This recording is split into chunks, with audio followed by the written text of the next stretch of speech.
काय झालं मित्रांनो, व्हिडिओ करायला लागल्यापासून का नाही लोक रस्त्यावर जाताना ब्लॉगर, रील स्टार असं हाक मारायला लागल्यात.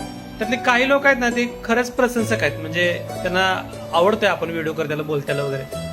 पण काही लोक जे आहेत की नाही ती टोमणं म्हणून हाक मारतात. तर त्या टोमणं मारणाऱ्यासनी मला सांगायचं आहे, बघा आयुष्यात मी का नाही लय मोठा म्हणजे लय मोठे लोकांच्या बरोबर बसलोय उठलोय मी, म्हणजे तुम्ही ते इमॅजिन पण करू शकत नाही. लय चांगले दिवस बघितलेत मी माझ्या आयुष्यात.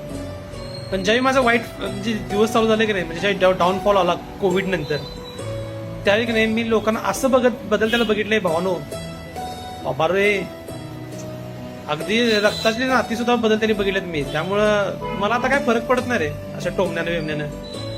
आणि हे व्हिडिओ बघणाऱ्यांमध्ये तुम्हाला पण असं कोणतं टोमणं मारत असेल किंवा नावं ठेवत असतील, लक्ष देऊ नका, इग्नोर करा. इग्नोर काय, कुणाला काय फरक पडत नाही. जर तुम्ही लक्ष नाही दिला तर लय त्यासनी फरक पडतोय.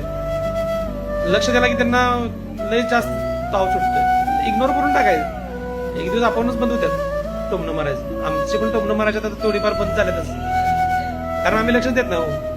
आपल्या मनगटात बळ असलं की कुठल्या पण प्रॉब्लेम मधून आपण बाहेर पडतच असतो. प्रॉब्लेम काय आयुष्यभर राहत नाहीत ना.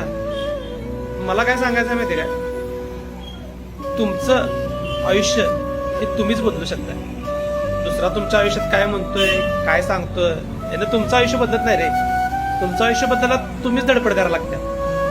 माझ्या डाऊनफॉल मध्ये मी लोकांच्याकडे एवढं ऐकलंय, कहर झालाय, कहर ऐकण्याच्या बाबतीत कहर झालाय माझं. त्यामुळे मला आता कोणी काय बोललं तर काहीच फरक पडत नाही. मी आपलं माझं काम करणे आणि आपल्याला जे आवडते ते करणे. मला आता व्हिडिओ करायला आवडते, मी करतोय. कोण काय म्हणतंय, कोण काय बोलतंय याच्याकडे मी लक्ष देत नाही. किती जरी टोमणं मारलं, किती काय जरी केलं, तर मला जे आवडते ते मी करणारच. त्यामुळं व्हिडिओ करायचं काय बंद होईल असं डोक्यातनं काढून टाका. आणि दुसरी महत्वाची गोष्ट मला सांगायचं आहे, ज्याला कोणी म्हणजे ज्या परमेश्वराला तुम्ही मानताय, ज्या देवाला तुम्ही मानताय, तो तुमची काळजी करायला हाय रे. तो तुमची बरोबर काळजी करतोय, योग्य वेळी तुम्हाला बरोबर वाटा सुचवतोय.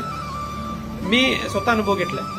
वाईट प्रसंगात चांगली पण जवळ येत नाही आणि बात पण जवळ येत नाही. त्यावेळी तुमचं तुम्हाला सगळं करावं लागतंय. बरोबर तुम्हाला वाटा दाखवतोय आणि बरोबर तुमच्या मदतीला येतोय ज्यावेळी तुम्हाला गरज असते त्यावेळी. फक्त मनातनं पाहिजे रे त्याच्याबद्दल पण, त्यावेळेस तुमच्या मदतीला येतो. तुम्ही कुणाला पण मानत असेल त्याच्यावर विश्वास ठेवा, नक्कीच एक दिवशी सगळं बदलतं.